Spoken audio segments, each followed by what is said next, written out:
rest, and then wake up 6 a.m. in the morning, back to work because we start loading in here and Dunkirk Trans load cement. Finally guys, rest yesterday until night. That is good all the time guys. This is life of seafarer guys. I bring it place back to the cargo office.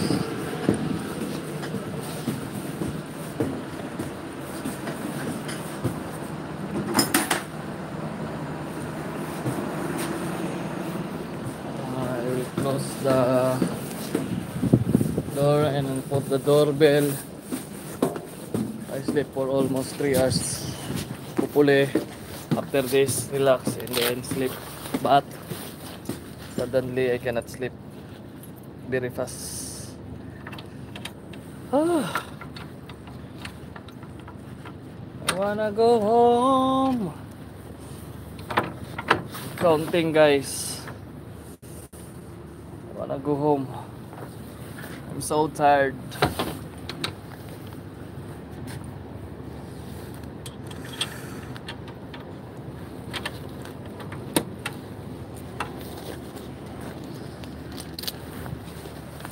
I'm very tired guys. My colleague also wake up. She can make the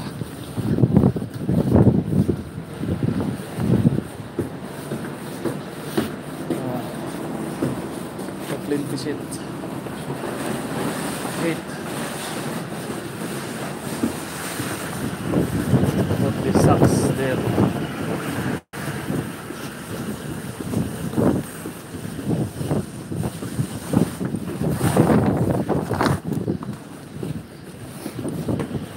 Close the door. Put all bad lucks. Promote na tagang segundo ha. Papuloy ha. Saan doorbell mo kibutang daw? Sa Rio, order eh. Wala na, gibalik, gibutang to lang ko rin. Nawala ka saan? Doorbell. Ay, nakahipo sa doorbell na to diya. Double check na tong doorbell. Okay, mga tulog na ta. It's 3 AM in the morning. Very sad guys. I don't know why I chose this course. Murag nasa cargo office yata. Double check.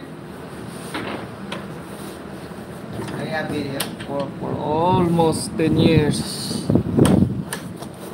Nakalak? Lagi dia, sure ko. Ha? Tara.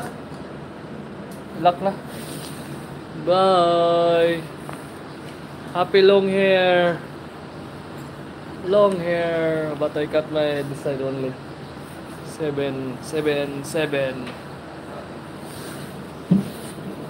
Promote na tayo segundo ah. Gara-gara ya. Ay, gara-gara ba? Ano ba? Kaling-balingin. Kaling-balingin. Tulog mo ba? Tulog. Dari lang daw. Dari lang daw. Putang. Okay.